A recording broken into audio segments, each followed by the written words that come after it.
अजमेर शरीफ का पूरा इतिहास बताएंगे और साथ में ये भी बताएंगे कि अजमेर शरीफ जो कि एक हिंदू राजा पृथ्वीराज चौहान का गढ़ था, वहाँ एक फकीर का दरगाह कैसे बन गया।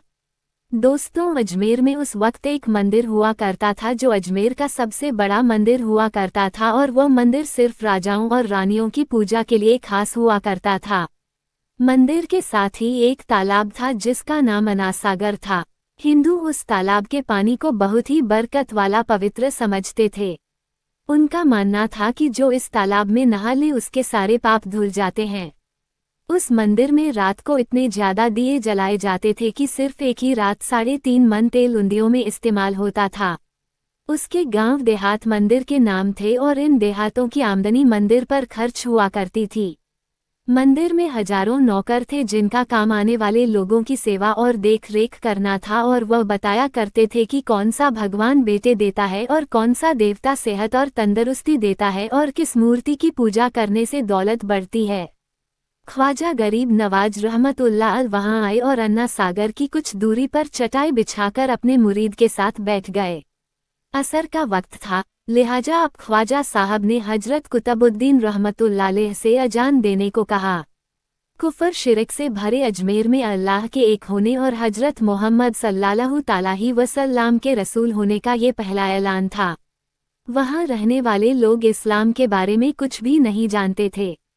चुनाचे अजान की आवाज़ सुनकर वह हैरान हुए और अपने घरों से निकलकर सब ख्वाजा गरीब नवाज और उनके मुरीद को देखने लगे और अनासागर के पास भीड़ लग गई।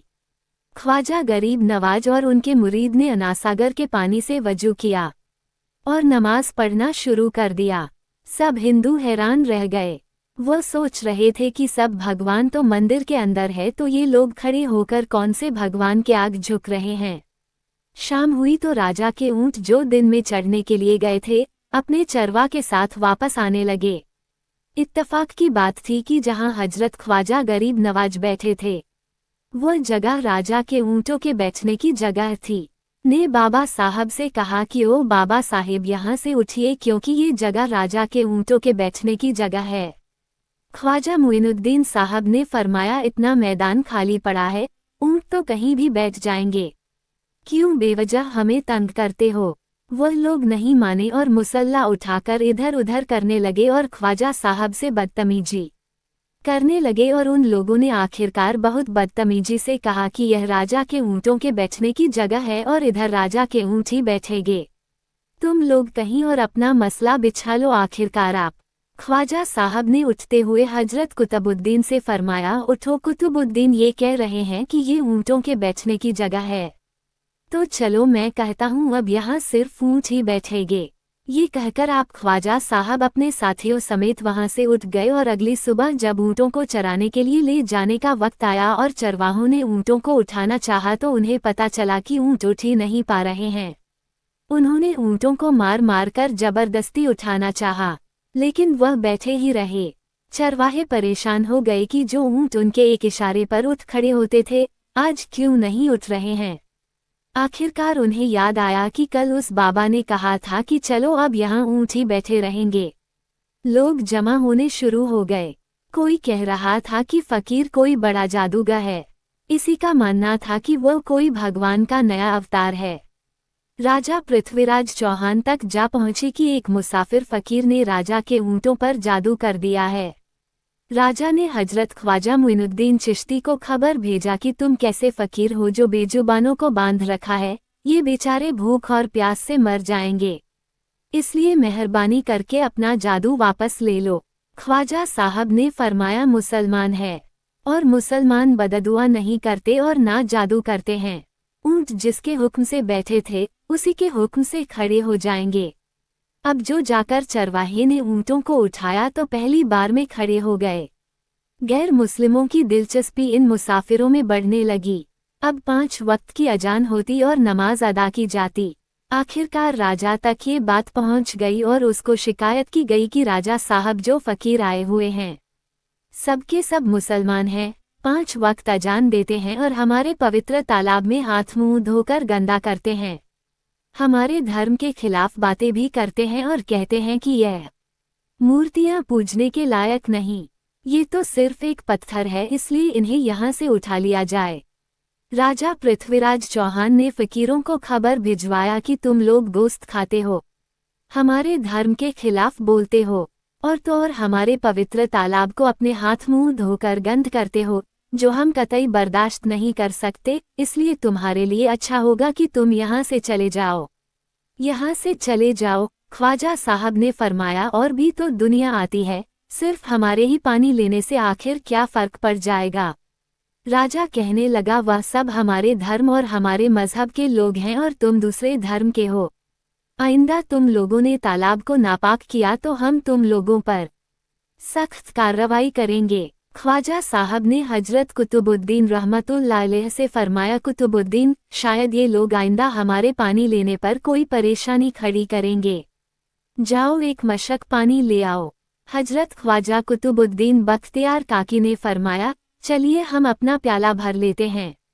उन लोगों ने उनको प्याला भरने से मना कर दिया, लेकिन फिर बाद में जाकर वह लोग इस शर्त पर मान गए कि तुम्हारे जिस्म पानी से ना छुए तो हम ये प्याला तुमको भरने देंगे। मेरे दोस्तों, हजरत ख्वाजा कुतुबुद्दीन रहमतुल्लाह अलैह तालाब की पर जा बैठे और अपने प्याले को पानी में डुबो दिया। जब वह प्याला भर गया तो हजरत ख्वाजा कुतुबुद्दीन रहमतुल्लाह अलैह ने वह प्याला ऊपर खींच लिया। लेकिन फिर क्या था, जब वह प्याला पानी से बाहर आया, अनासागर का सारा पानी सूख गया और अनासागर की तह में सूखी रेत उड़ने लगी, मानो ऐसा मालूम हो रहा था कि अनासागर उस छोटे से प्याले में समा गया है। अनासागर को सूखना था कि पूरे अजमेर में कोहराम मच गया। मोहल्ले में चीख पुकार और आहू की आवाजें शुरू हो गईं। वह लोग रो रहे थे और कह रहे थे कि जो पाप हम अनासागर में नहाकर धोते थे और पापों से छुटकारा पा लिए करते थे, अब हम क्या करेंगे? अब हम पापों का बोझ का लिए फिरेंगे। सारे इलाके में ये खबर फैल गई कि मुसाफिर फकीर ने जादू के जोड़ पर अनासागर को सुखा दिया है। दोस्तों, जानते हैं होता है आगे हुआ ये कि राजा पृथ्वीराज चौहान अनासागर के सूख जाने की वजह से बहुत परेशान हुआ। उसने वजीरों को बुलाया, सबसे यही कहा कि फकीर या तो कोई जादूगर है या फिर वाकई कोई पहुंचा हुआ फकीर है। साथ ही उनकी परेशानी बढ़ गई कि अजमेर की रौनक तो थी ही थी, याना सागर के दम से इसकी वजह से लोग दूर दूर से अजमेर आते थे और अपना ईमान ताज़ा करके लौट जाया करते थे।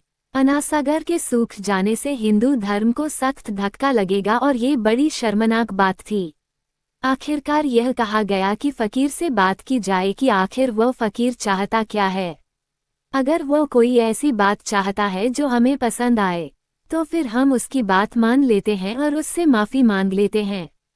सब मर्द, औरतें और बच्चे जाकर फकीर की मनन करने लगे कि लोगों को इस परेशानी से छुटकारा दिला के मेहरबानी कीजिए, हम सबसे जो गलती हुई है उसे माफ़ कर दो। हम अपने पापों का बोझ लेकर कहाँ जाएंगे और कैसे सुकून पाएंगे, क्योंकि हम लोग उसी तालाब में अपने पापों का बोझ धो लिया करते थे। ये तरीका ज़्यादा आसान था, लिहाजा तमाम लोग बाबा साहब रहमतुल्लाह अलैह के पास आए और बोले, बाबा तुम भी वजू कर लिया करना, लेकिन भगवान के वास्ते हमारा अनासागर हमें लौटा दो। हजरत ख्वाजा गरीब नवाज रहमतुल्लाह अलैह ने हजरत कुतुबुद्दीन बख्तियार काकी से फरमाया कि जाओ उसी प्याले को वापस तालाब में डालाओ। जैसे ही वह प्याला तालाब में डाला गया, अनासागर के नीचे सारा पानी उछल उछल कर अनासागर में आ गया। इस पानी ने कई दिलों को धो डाला। हिंदू कौम के इतिहास की किताबों में भी हिंदू इतिहास के लिखने वाले इस बात को मानते हैं कि उस शाम 32,000 गैर मुस्लिम कलमा पढ़कर हो गए। उन गैर मुस्लिमों के मुसलमान हो जाने से हिंदू पंडितों और आम हिंदुओं पर भी गुस्से का तूफान खड़ा हो गया और वह सोच में पड़ गए कि फकीर अगर कुछ दिन और रहा तो देवी देवताओं का नाम लेने वाला कोई नहीं रहेगा। लिहाजा लोगों ने राजा को मजबूर किया कि जल्द से जल्द कुछ किया जाए। अपने मंदिर के बड़े पंडित रामदेव को बुलाया और उसे बाबा साहब से मुकाबला रखकर जल्द से जल्द उन्हें हराने और अजमेर से बाहर निकाल देने का हुक्म दे दिया। रामदेव अपने वक्त का माना हुआ पंडित था, जिसके इल्म की काबिलियत की दूर दूर तक धूम मची हुई थी। दरअसल पंडित शैतानी और जादुई ताकतों का मालिक था। उसने राजा पृथ्वी को ये यकीन दिलाया कि जल्द ही राजा कोई अच्छी खबर सुनेगा। रामदेव बाबा ख्वाजा साहब रहमतुल्लाह अलैह के पास आया और उल्टे सीधे सवालात करना शुरू कर दिया। हजरत ख्वाजा 1,25,000 करना शुरू कर दिया। हजरत ख्वाजा गरीब नवाज ने फरमाया खामोशी जरूरी है, इसलिए हजरत ख्वाजा रहमतुल्लाह अलैह खामोश रहे। जब रामदेव ने हद से बढ़कर शोर मचाना शुरू कर दिया तो हजरत ख्वाजा गरीब नवाज ने उसकी तरफ आंख उठाए और मुस्कुरा कर फरमाया, रामदेव तू शोर मचा रहा है और मैं तेरे माथे पर ईमान का नूर चमकता हुआ देख रहा हूँ। बस इतना कहना था, ना जाने क्या करिश्मा हुआ। देखते ही देखते बाबा रामदेव कदमों पर गिरा और रोते हुए बोला, बाबा साहब, जिस धर्म के आप हो उस धर्म में मुझे भी शामिल कर लो। सब लोग जो मुकाबला देखने आए थे सब हैरान हुए और बाबा रामदेव जो बाबा को हराने आया था खुद ही मुसलमान हो गया। इतिहास किताबें भरी पड़ी हैं कि हजरत ख्वाजा गरीब नवाज